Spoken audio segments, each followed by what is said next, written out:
there may be no more Nintendo Directs in our future. The president of Nintendo apologized for Joy-Con drift, finally. Nintendo is no longer selling physical digital codes at stores in Europe. And there are no microtransactions in Crash 4, it was all a lie. I'm giving away 4 Nintendo eShop $50 gift cards tonight, live on twitch.tv/Fugamecrue. Stick around at the end of the video to find out how and join me there.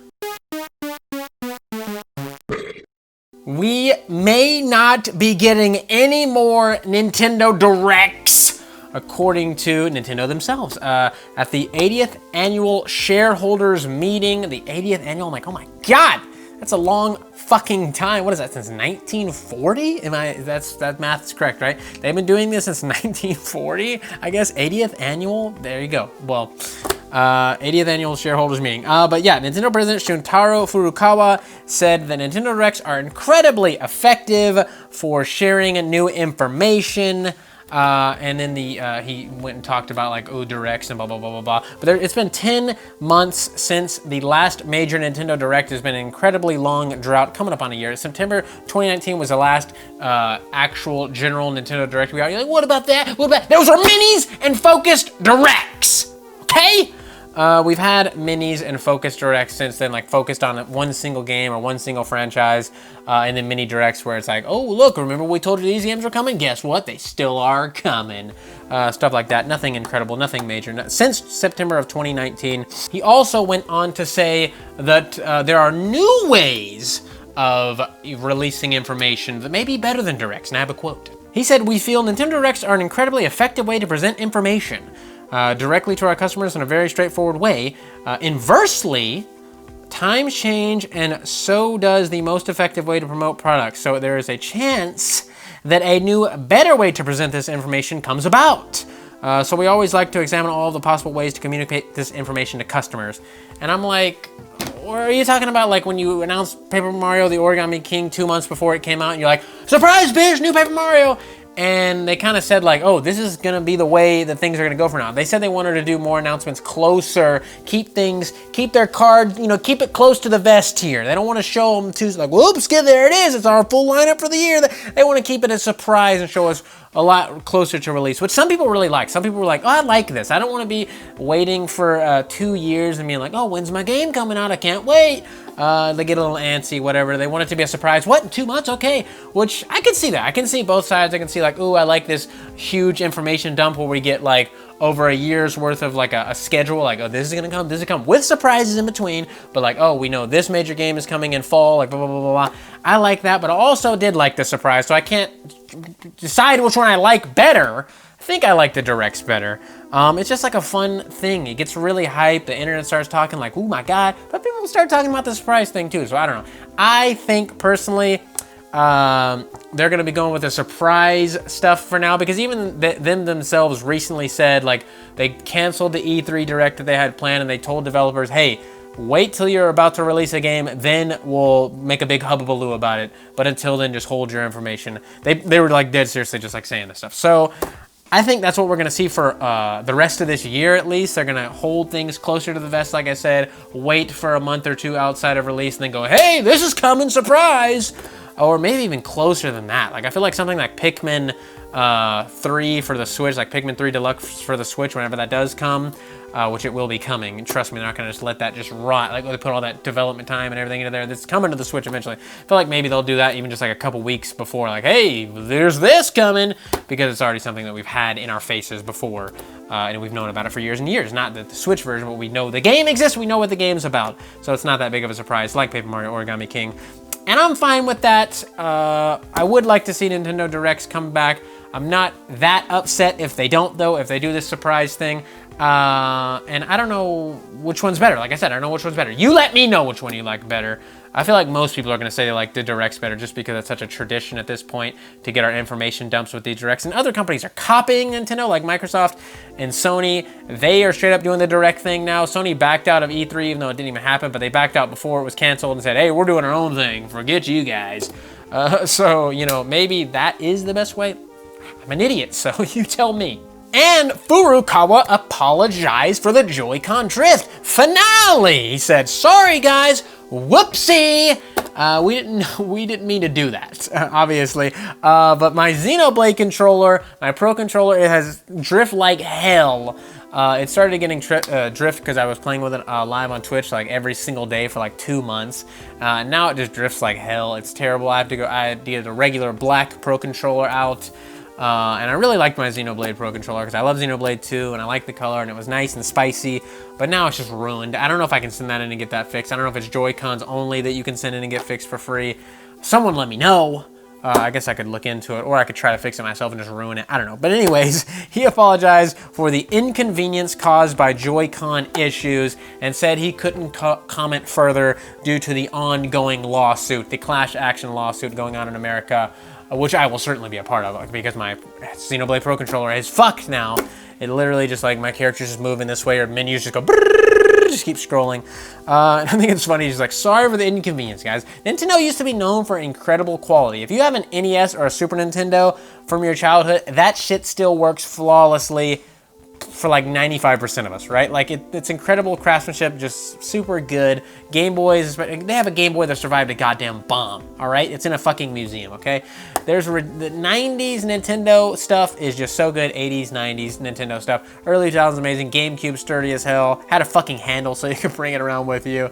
Everything was great until the Switch, I feel like. The Switch is like, the Joy-Cons feel really cheap. The analog sticks feel really cheap. They're all clicky and weird, and like, I feel like it has incorrect components in there. Obviously, I'm no engineer. I was gonna say technician. I'm no engineer, so I don't know what the fuck I'm talking about. But I think other people can make better controllers. My Xbox controller I've had for years is perfectly fine. I started playing my Switch Pro controller every night, and then oops, it just shat out on me.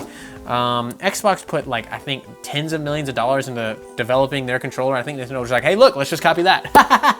Put a fucking graphite thing in there that just wears down. That's great. Gets dust everywhere. No, Nintendo, get it together. Jesus, it's not that hard. But there you go. I don't know. He said sorry, so that's, I guess, we don't forgive you. And Nintendo is no longer selling digital codes physically at retailers in Europe anymore. This is effective July 1st, 2020, and you can still purchase eShop funds, which would be the way to go. I don't know why you're buying physical things at stores and not online that you have to redeem online. You're like, Shane, maybe they don't have. How the fuck are they gonna redeem it then? You buy a digital code, you can't just put it in your fucking Switch without internet. That's not how it works. If you have internet, just buy the, if you're gonna buy the goddamn game digitally, why the fuck are you driving your ass to the store to buy it? You're like, it's a gift. I got it a gift from my, can you imagine getting like a digital code from the store for like Luigi's Mansion 3 from your fucking grandma or something? Like, here, I didn't want to buy you the physical. I bought you this piece of paper with a code on it instead that you can throw away. Instead of buying you a fucking eShop points or a gift card or a Visa gift card or anything better than that. It's the worst gift ever. Don't do that. Jesus Christ. Why would you, if you're at the store, just buy the physical. Like, come on. You're like, I don't want to deal with opening a dang heckin' plastic case. What are you, stupid? I want to take up space on my memory card and eventually lose the game because Nintendo's no longer going to support this and I'm going to get rid of my console and it's going to be gone instead of I could sold the game and got some of my money back and blah, blah, blah, or give it to a friend or whatever the case may be. Physical is superior in every way, shape, and form, and you're wrong if you think digital is better. I just don't know why. Like, why would you go to the store? I think Nintendo sees this in sales numbers. They're like, oh, no one's buying these games in the format of a digital code physically at a store. Also, I imagine that the store would take a smaller cut of that, and they're like, Nintendo's like, why don't you just buy it on the eShop? We'll get all the money. Like, it just across the board is stupid. So I don't understand why this is even a thing. How would this even started to be a thing? It should have just been from the very beginning. Like, oh, you want to buy digital games? You just buy them online because your ass couldn't be bothered to fucking open a case. Why? Who the fuck are you gonna drive to the store and buy it? I don't know. Blows my mind. But you can still buy games published by other people if they offer digital codes at the store, just not Nintendo published games.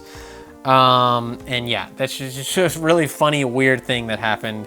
And I think it's asinine to begin with. So congratulations, Europe. You're ahead of the curve here. And big news about Crash 4. Everyone was making a hubbubaloo about microtransactions. There was a listing on the Microsoft Store that said in-game purchases, and everyone lost their minds. They said, oh my god, we have to buy Crash Bandicoot skins. Oh, we're gonna be forced to buy Crash Bandicoots. No. If there were going to be microtransactions, obviously it's going to be cosmetic. They're going to be like, ooh, the last world's locked behind a paywall. Got to pay us $5 to get that last world, or you can play as Cortex for $3. Shit that doesn't matter is what they would charge you for. Like, oh, look, you can make Crash purple. Isn't that fun? He's like Spyro now.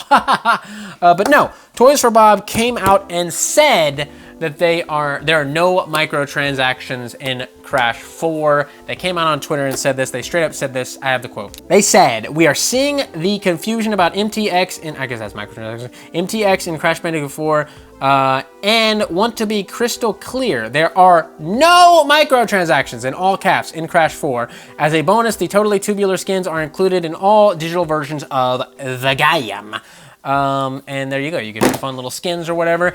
And people were noting that in-app purchases applies to DLC as well. So that is probably there because maybe they're planning to make DLC, or maybe they're leaving the door open to make DLC. Whatever the case may be, it's not microtransactions in the way that we thought it was gonna be. So you can calm down. Crash 4 is okay.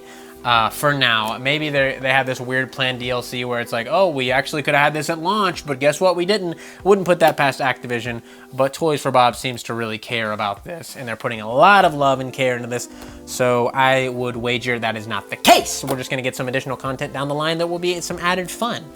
So there you go. No worries about Crash, guys. Take it easy. If you want to win one of 4 $50 Nintendo eShop gift cards, which I'll be giving away live tonight, going live shortly after this video on twitch.tv/FUGameCrue to give these away, all you gotta do is get those comments in on every video uploaded in the channel in the month of June, this month, which ends today. I'll be picking a random comment from 4 random comments from a random video uploaded in the month of June. Did I say May? I meant June, sorry. Month of June, if I said May. This is botched. But just get those comments in on all the videos. You have more of a chance to win the more videos you comment on, obviously. Duplicate comments are not gonna count on the same video. I'll be filtering duplicate users, but like I said, 4 comments from the video, 4 winners. Go check it out. Join me live on Twitch tonight, shortly after this video goes up, and we'll be getting those winners picked, and I'll be replying to your comments on YouTube. I will probably ask you to reply to your own comment to verify that it is you, and you're gonna have to get in touch with us on Gmail, Twitter, blah, blah, blah, blah, blah, whatever the case may be. But we'll get it sorted out, and hope you have fun with the giveaways. More to come throughout the year. But if you want to look like this badass on screen right here, hit up our merch store, FUGameCrue.BigCartel.com. We got shirts, stickers, mugs, all that fun stuff, good quality, fast shipping, good pricing. We also have a Patreon, patreon.com/FUGameCrue, where you can support us for as low as $1 a month, which really helps out a lot. All our current patrons, you are amazing and we love you. We also have a join button down below, where you can, it's kind of like Patreon, but through YouTube officially, and you get a badge next to your name that changes the longer you've been a supporter of the channel. You get emotes to use whenever we live stream on YouTube, whenever that may be. You can even support the channel just by liking, commenting, subscribing, share it with your friends, whatever you want to do positively on the channel. I appreciate you so much. Even if you dislike the video, watch it one time and call me a poopy, stinky butt boy. That's fine. I love you as well. I got your view. Gotcha.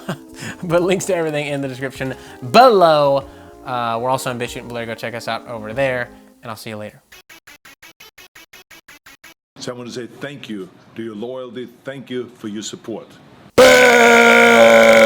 Wow.